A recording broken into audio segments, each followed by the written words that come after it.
Good Friday afternoon, everybody. I hope you are getting ready to enjoy a nice Easter weekend.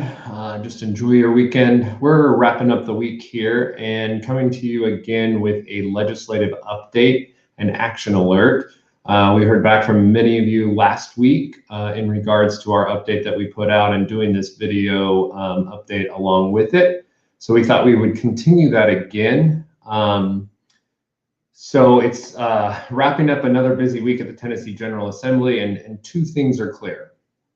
One, lawmakers are continuing to push historic and devastating amounts of discriminatory legislation, and they are not worried about the harm and fallout of the legislation. They're making that clear as we continue to have businesses talk with them and raise their concerns, and they're making that clear in their public comments, unfortunately. But the other thing that is clear is businesses and individuals are realizing the huge impact that will come if these bills pass and are beginning to do even more than they already were. We have continued to see businesses sign the open letter, engage in many different ways. I think that is because the athlete bill was signed last week and that perked everybody's attention up. Now that we have an actual bill that has become a law that is discriminatory, and there are so many others that are still in the works. So Tennessee's passed the athlete bill. We are aware of conventions preparing to announce that they'll be pulling out of the state due to that legislation becoming a law. All conventions, if you don't know, all conventions since 2016, after the bathroom bill passed in North Carolina, have an opt-out clause that allows them to move their convention without penalty to somewhere else if the state that they're coming to passes discriminatory legislation. This law is very common around the country. We have it here in the majority of our convention bookings, and conferences are using that opt-out clause to move their bookings already, just with the anti-trans athlete bill being signed. By the way, if you're joining us live, ask questions. I'd love to update you on anything that you're wondering about. Just put your questions in the comment section of wherever you're joining us from.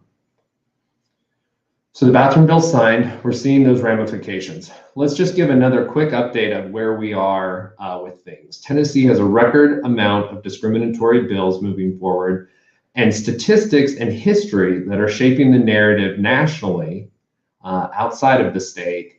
And it's fueling the extreme fallout that we are about to see as more legislation moves towards passing and God forbid does pass. So what is that? Overall, Tennessee is the state with the most anti-LGBT bills filed this year, the state with the most bills filed ever, with over 70 since 2015. The state with the most to lose. Tennessee has so much going on in regards to business and tourism, and we will be record-breaking in the level of economic harm and fallout around passing these bills. For reference, South Dakota passed the bathroom bill before North Carolina, but South Dakota had very little to lose. North Carolina took the hit after it passed its bathroom bill in comparison to what Tennessee is getting ready to do and what other states have already done, but only a few of those. So again, we go back to the records and the information. Bathroom bills. We are the only state that has had a bathroom bill filed every year since North Carolina passed the bathroom bill in 2016. It's frankly embarrassing that we always continue to have bathroom bills come up, and we're worried about where people go to the bathroom. Other states have learned this lesson, and I thought we had moved on, but not Tennessee. Every year a bathroom bill is up. This year we have two bathroom bills, and they both look like they could pass. Those two bathroom bills, we're the only one with a bathroom bill up, and we have two of those. If we pass the bathroom bill, we would be the only state since North Carolina passed its bathroom bill in 2016 and learned a very tough lesson. Transgender healthcare bans. We have two versions of the bill, two transgender healthcare bans. We have the state with the most impactful trans healthcare ban, and it puts criminal penalties on parents and doctors that seek to help trans youth. The other bill sets up a commission that has to give approval to transgender youth to be treated.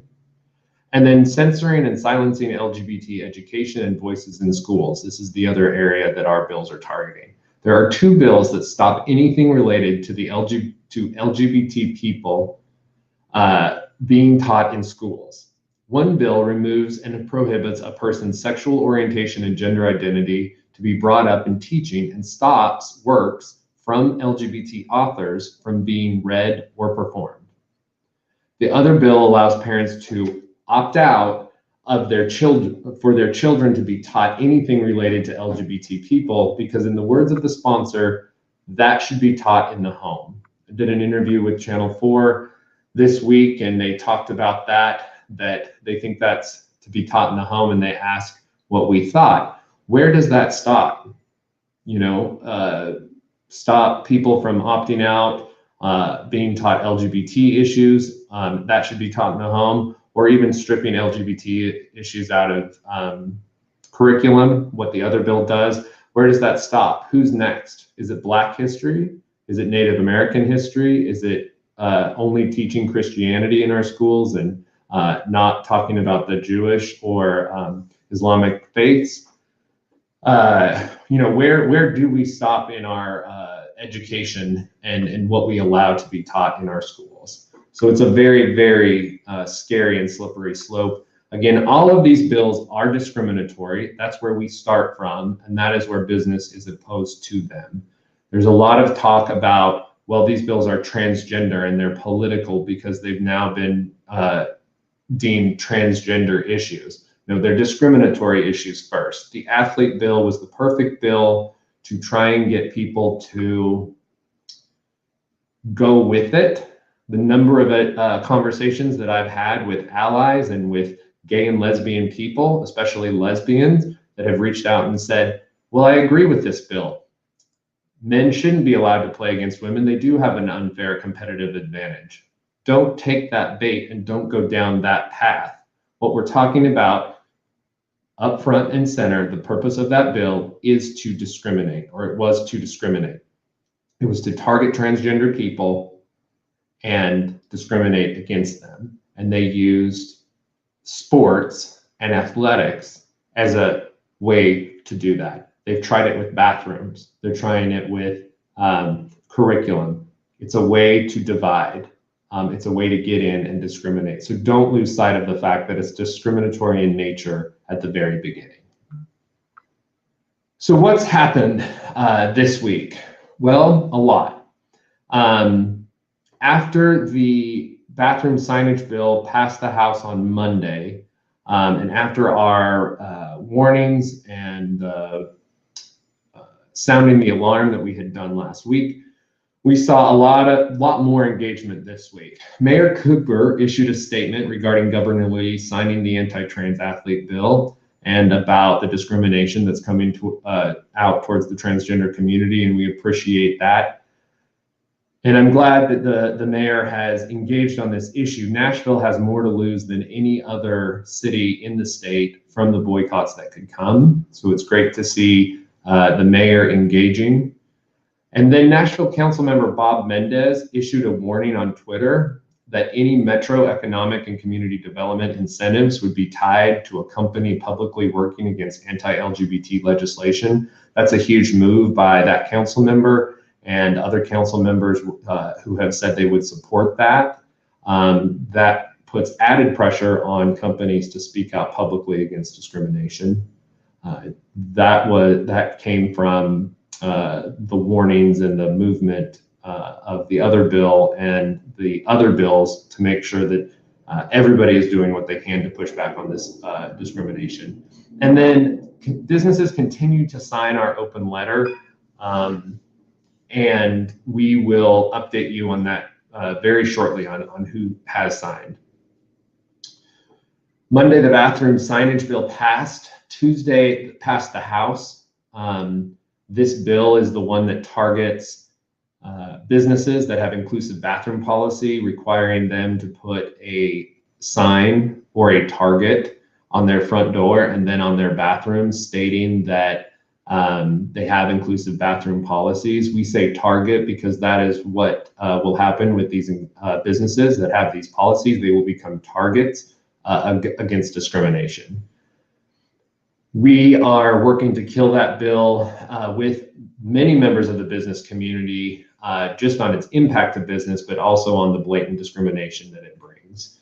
Tuesday, the LGBT education ban bill moved forward in the House Education Committee, and Wednesday, the opt-out bill passed the House Education Committee, and the transgender healthcare ban moved forward in the Senate Health Committee. So we had a lot of movement this week on a number of bills. We will be posting a number of articles, and we have shared a number of articles on our social media platforms and in the Action Alert email. They're also in there that break down these bills and the news coverage around them.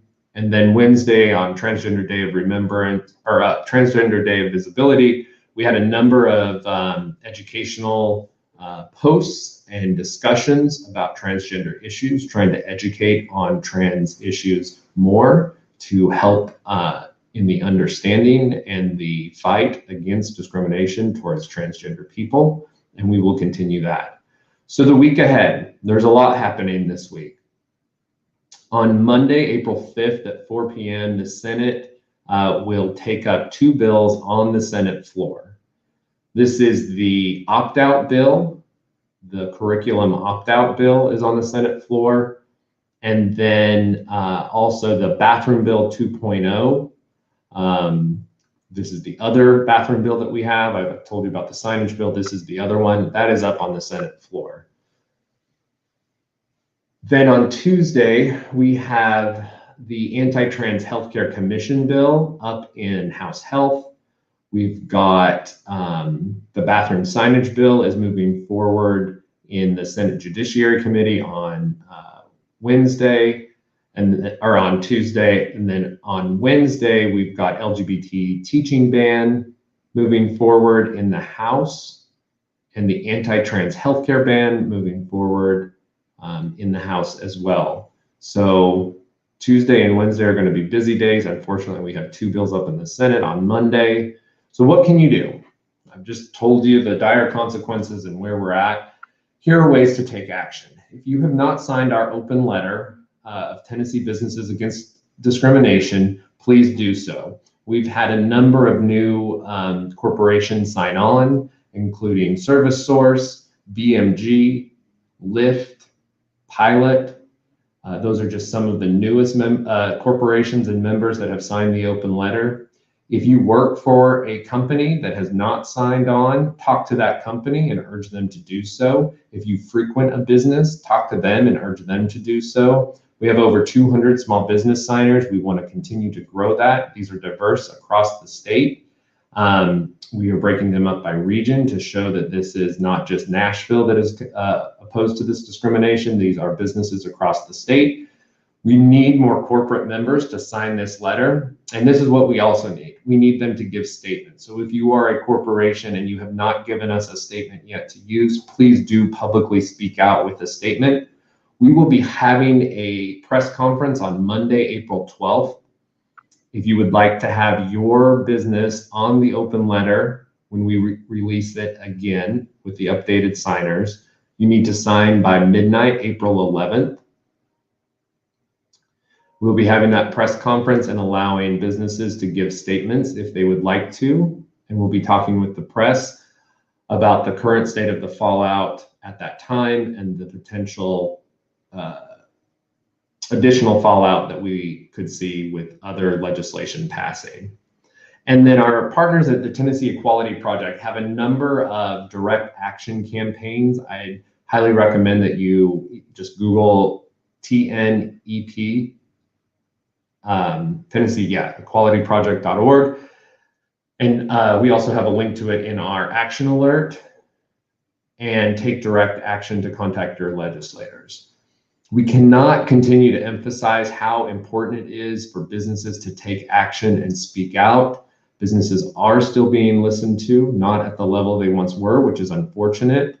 There really is a change with our legislators and this message, but we need to continue to keep the pressure up. We will continue to add businesses and voices to that letter, and we'll continue to make it known that Tennessee businesses are opposed to discrimination and they are fighting to keep Tennessee open and equal. We will continue to do that too. We cannot do it without you.